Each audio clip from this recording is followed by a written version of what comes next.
Hello বন্ধুরা, আমি পাই তোমাদের সকলকে আমার চ্যানেল অগ্রিসা সায়েন্স ক্লাসে স্বাগত।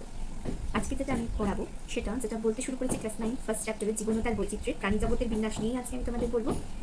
শ্রেণীর যে বৈশিষ্ট্যগুলো বলছি সেখানে আমার দুটো শ্রেণীর বৈশিষ্ট্য বলা হয়ে গেছে। এই শ্রেণীগুলো কোন অধিশ্রেণীর মধ্যে পড়ছে না ন্যাথোস্ট্রোমাটা অধিশ্রেণীর মধ্যে পড়ছে, সবাই কিন্তু মেরুদণ্ডী প্রাণী।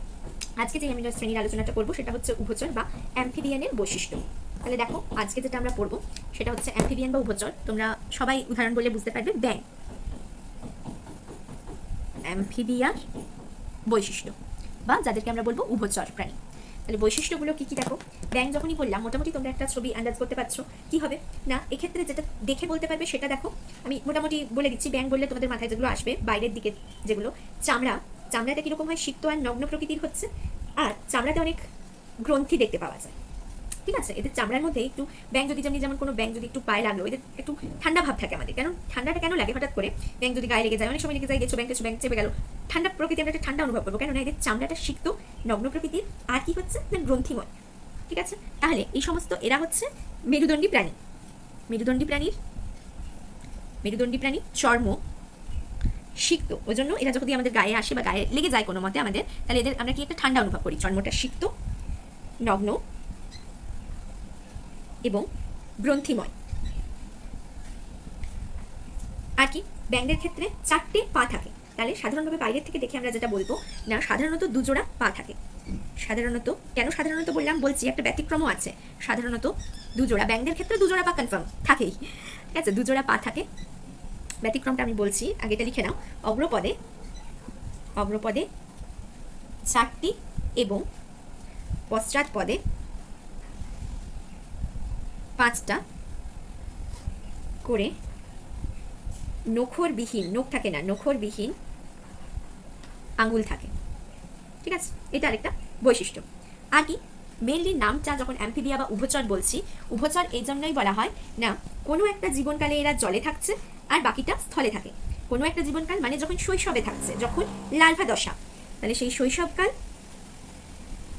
জলে এবং পূর্ণাঙ্গ দশায়, শৈশবকাল মানে লার্ভা দশায় এরা জলে থাকে এবং পূর্ণাঙ্গ অবস্থায় স্থলে অতিবাহিত হয়, ঠিক আছে।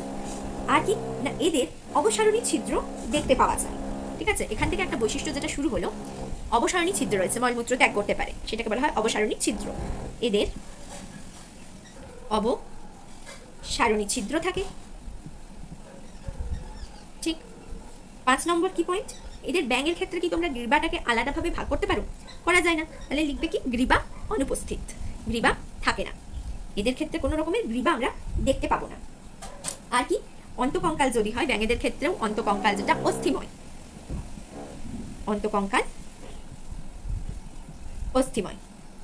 ঠিক আছে।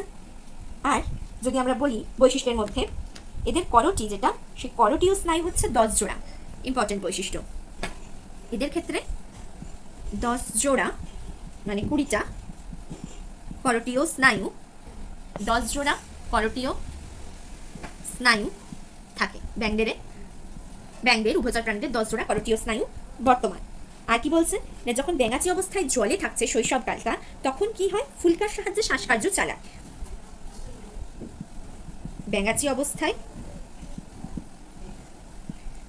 ফুলকার সাহায্যে এবং পূর্ণাঙ্গ অবস্থায়, এটাও একটা ইম্পর্টেন্ট পয়েন্ট, পূর্ণাঙ্গ অবস্থায় ফুসফুস, ত্বক ও মুখবিবর, গলবিলীয় মিউকাস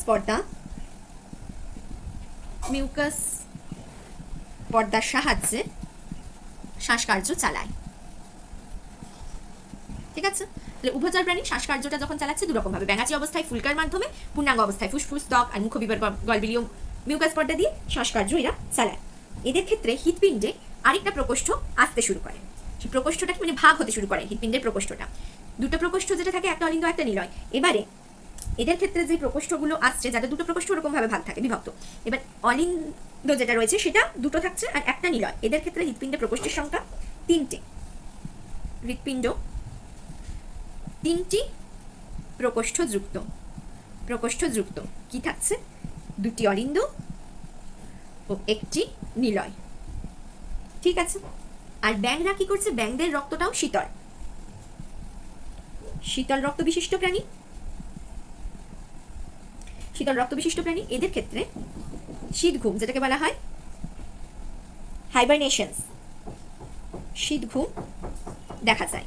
মানে এদের ক্ষেত্রে কি হয় না, এরা কিছুক্ষণ খাদ্য সংগ্রহ করে গর্তের মধ্যে ডুবে যায়। আমরা বর্ষাকালে দেখবো ব্যাঙটা খুব বেশি দেখতে পাওয়া যায়, তারপরে আস্তে আস্তে কি হয় না, শীত ঘুম, শীতকালে এরা গর্তের মধ্যে ঢুকে যায়, যেটাকে বলা হয় শীত ঘুম বা হাইবারনেশনস। ঠিক আছে, যখন এরা হাইবারনেশনসে থাকে তখন ত্বকীয় শ্বসনের মাধ্যমে এরা শ্বাসকার্য চালায়। সেজন্য পূর্ণাঙ্গ অবস্থায় বলছে এদের কি শ্বাসকার্যটা ফুসফুস চালাচ্ছে, ফুসফুসের মাধ্যমে, ত্বকের মাধ্যমে, গলবিলীয় মিউকাস পর্দার মাধ্যমে, যেটা মুখে অবস্থিত। আর যদি আমরা বলি রেচনাঙ্গ কি, তাহলে রেচনাঙ্গ হচ্ছে বৃক্ক, রেচনাঙ্গ বৃক্ক, এই সমস্ত প্রাণীদের রেচনাঙ্গ বৃক্ক।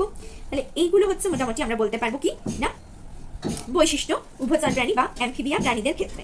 এবার দেখো আমি এখানে যখন পাটা বলেছি, ব্যাঙের ক্ষেত্রে বললাম যে কি দুজোড়া পা থাকে, কিন্তু বললাম সাধারণত ব্যতিক্রমটা কি, ব্যতিক্রম হচ্ছে ইকথিওফিস। ইকথিওফিসটা দেখতে অনেকটা বলতে পারো কিচোর মতো হয়, ঠিক আছে, বা ছোট সাপের মতো দেখতে বলতে পারো। এদের ক্ষেত্রে কোনো পা দেখতে পাওয়া যায় না। তাহলে ব্যতিক্রম যদি আমরা বলি সেটা হচ্ছে, ব্যতিক্রম যদি বলো পা দেখতে পাওয়া যায় না কাদের,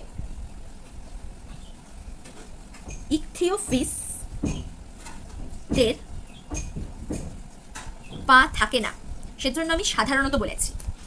ব্যাঙের ক্ষেত্রে তো দুজোড়া পা, চারটে পা দেখতে পারো, সামনের দিকের পাগুলো ছোট হয়, পিছনের দিকের পাগুলো একটু বড় হয়, সামনের দিকের পায়ে 4টে আঙুল থাকে, পেছনের পায়ে পশ্চাৎ পদে 5টা আঙুল থাকে। ইকথিওথিসটা কিরকম দেখো খানিকটা, আমি একটু তোমাদের ফটো দেখাই, তাহলে তোমরা একটু মনে রাখতে পারবে, বুঝতে পারবে।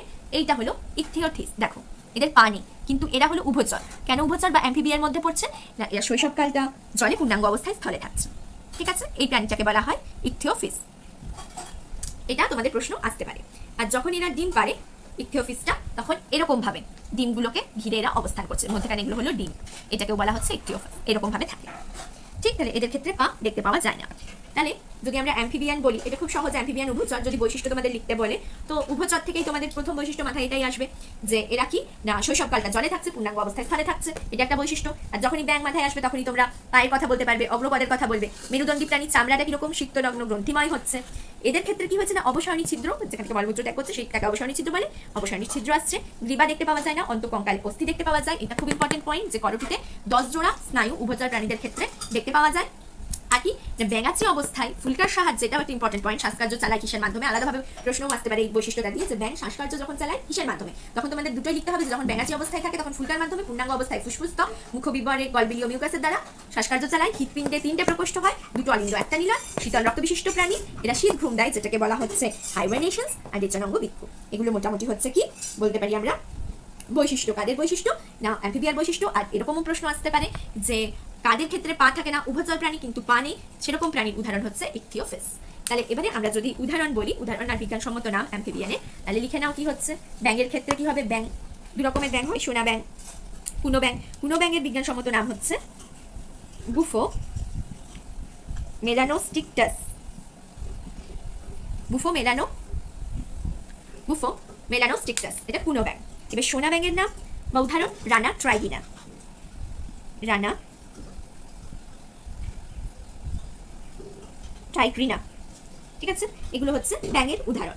এবারে বিজ্ঞানসম্মত নাম, এবার আমি যেটা বললাম ইকথিওফিস, ইকথিওফিসের ক্ষেত্রে পা নেই, এদের যদি বিজ্ঞানসম্মত নাম বলি, তাহলে এদের বিজ্ঞানসম্মত নাম ইকথিওফিস গ্লুটিনোসা, ইকথিওফিস গ্লুটিনোসা। ঠিক আছে, এরকম উভচর প্রাণী যদি আমরা আরো উদাহরণ বলি, তাহলে সেক্ষেত্রে আসবে হাইলা আরবোরা, হাইলা আরবোরিয়া। ঠিক, এগুলো হচ্ছে কি না কিছু উভচর প্রাণীর বৈশিষ্ট্য আর বিজ্ঞানসম্মত নাম বললাম। নেক্সট দিন আমি তোমাদের সরীসৃপ সম্পর্কে বলবো। তাহলে আজকে এতটাই থাক।